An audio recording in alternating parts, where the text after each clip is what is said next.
Hello friend, मुझे आशा है कि आप सभी लोग बहुत अच्छे होंगे। इस वीडियो के अंतर्गत हम लोग एकांतर कोण की चर्चा करेंगे, मीन्स अल्टरनेट एंगल। ये टॉपिक किसी भी कंपटीशन एग्जाम के लिए बहुत इंपॉर्टेंट है। समांतर रेखा जब हम लोग पढ़ रहे थे उस समय हम एकांतर कोण की चर्चा किए थे, लेकिन एक सेपरेट वीडियो बनाने का एक उद्देश्य ये है कि एकांतर कोण का कॉन्सेप्ट और ज़्यादा बिल्डअप किया जाए। ठीक है, ध्यान से देखिएगा। एकांतर का हम संध विच्छेद करें तो हमको मिलेगा एक धन अंतर, या हम कह सकते हैं एक का अंतर। अल्टरनेट का मतलब समझते हैं आप? जैसे मैं बोलूं कोई क्लास टेस्ट हो रहा है, मैं बोलूं अल्टरनेट करके बैठिए, मतलब एक बच्चा पहली सीट पे बैठे, फिर दूसरा बच्चा तीसरी सीट पे बैठे, दूसरी सीट को छोड़ देना, मतलब एक को छोड़कर। जब भी कोई टेस्ट होता है, कोई एग्जाम होता है, तो इस तरीके से बच्चे नहीं बैठते हैं। क्लास 6 के बच्चे एक साथ बैठे हैं, क्लास 6 पे पहली सीट पे, फिर दूसरी सीट पे, फिर तीसरी सीट पे, नहीं, अल्टरनेट करके बैठते हैं।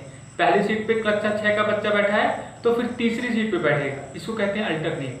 ठीक है, अब देखिए, अगर हम लोग को अल्टरनेट एंगल पढ़ना है तो हमको दो और कोण के बारे में पता होना चाहिए, एक अंतःकोण, एक बाह्य कोण। अंतःकोण को हम लोग कहते हैं इंटीरियर एंगल और बाह्य कोण को कहते हैं एक्सटीरियर एंगल। ठीक है, अब देखिए समांतर, ये मेरी समांतर रेखा, मैं इसको मानता हूं L, इसको मानता हूं M।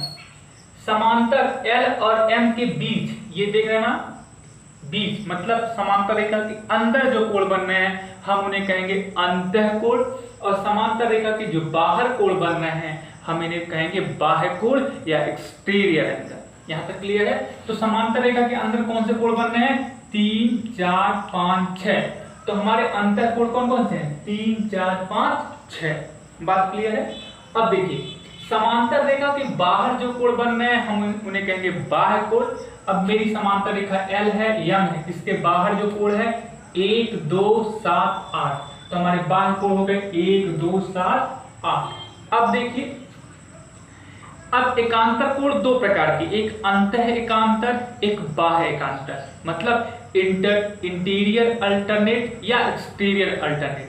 मतलब जब भी हम एकांतर कोण की बात करेंगे तो उनको दो रिस्पेक्ट में बात करना पड़ेगा, या तो अंतः कोण की या तो बाह्य कोण की।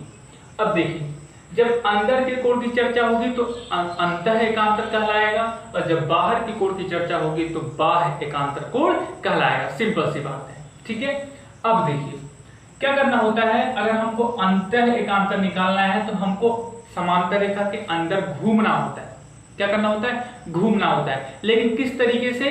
क्योंकि हम अल्टरनेट एंगल निकाल रहे हैं, हम एकांतर कोण निकाल रहे हैं, तो हम घूमेंगे किस तरीके से? एक को छोड़कर, मतलब एक को बीच में छोड़ दीजिए और आगे बढ़ जाइए। अब देखिए, मान लिया आप 3 से घूमना स्टार्ट कर रहे हैं, तो 3 से किस पे पहुंचेंगे? 5, लेकिन 5 पे नहीं जाना है क्योंकि एक को छोड़ना है, तो मैं 5 को छोड़ दूंगा। 5 को छोड़ूंगा, किस पे पहुंच जाऊंगा? 6 पे, मतलब 3 और 6 कौन से कोण है? एकांतर। लेकिन ये कहाँ पे स्थित है? अंदर, इसलिए इनको कहेंगे अंतः एकांतर। 3 और 6 कौन से कोण है? अंतः एकांतर। अब देखिए 3 से आगे बढ़िए, 5 से घूमना स्टार्ट करिए। 5 से किस पे पहुंचेंगे? 6 को नहीं लेना है, एक को छोड़ना है। 6 से किस पे पहुंचेंगे? 4 पे। तो 5 और 4 कौन से कोण है? 5 और 4 अंतः एकांतर। ठीक है, और इसमें अच्छी बात यह है आप किसी भी डायरेक्शन में घूमना स्टार्ट करो, एंटी क्लॉकवाइज, क्लॉकवाइज, कोई फर्क नहीं पड़ता है। और किसी भी कोण से घूमना स्टार्ट करो, जरूरी नहीं है कि मैं 3 से घूमना स्टार्ट करूं, मैं 4 से भी घूम सकता हूं, मैं 6 से भी घूम सकता हूं। आप किसी भी डायरेक्शन में घूमो, आप किसी भी कोण से चलना स्टार्ट करो, बस एक को छोड़ो, आपको अल्टरनेट एंगल मिल जाए। जैसे मैं अगर 6 से घूमना स्टार्ट करता तो 6 से किस पे आता? 4, तो 4 तो नहीं लेना है। 6 के बाद 3, तो 3 और 6 या 6 और 3, देखिए 3 या 6 और 3 कौन से एंगल मिल जाएंगे? Alternate angle. बात क्लियर है? अब देखिए, अब मैं बाहर की चर्चा कर रहा हूं, बाहर की कोण को। तो मुझे कैसे घूमना है? अभी बाहर घूमना है, तो बार कैसे घूमेंगे? 1, 2, 8, 7 या 1, 7, 8, 2, इसी तरीके से घूमेंगे। लेकिन हमें अल्टरनेट एंगल निकालना है, इसलिए एक को छोड़कर, तो 1 से 2 पर जाएंगे, 2 को छोड़ना है, 2 के बाद कौन मिलेगा? 8, तो 1 और 8 कौन से कोण हो जाएंगे? बाह्य एकांतर कोण। इसके बाद 2 से चलना घूमना स्टार्ट करिए, 2 से किस पे पहुंचेंगे? 8 को छोड़ दीजिए, 8 के बाद 7, 2 और 7 कौन से कोण होंगे? बाह्य एकांतर।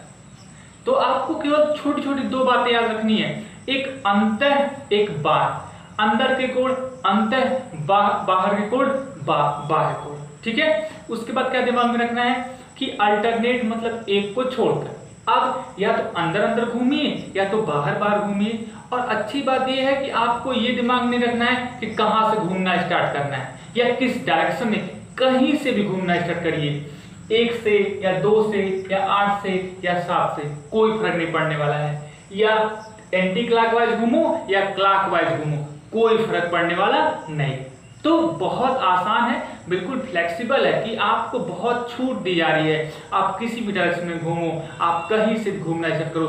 बस एक चीज ध्यान रखना है कि एक को छोड़कर काउंट करना है, और या तो अंदर अंदर घूमो या तो बाहर बाहर। ऐसा नहीं हो सकता कि एक बार अंदर और बाहर दोनों मिला के घूम रहे हैं, नहीं, या तो अंदर अंदर घूमो या तो बाहर बाहर घूमो। बात क्लियर है। तो ये पूरा कॉन्सेप्ट था अल्टरनेट एंगल का।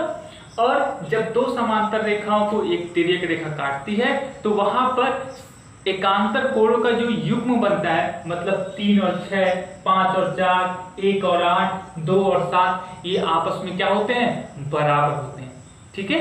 इसका कॉन्सेप्ट आपको प्रतियोगी परीक्षाओं में मिलेगा, ठीक है ना। चलिए, बहुत बहुत धन्यवाद।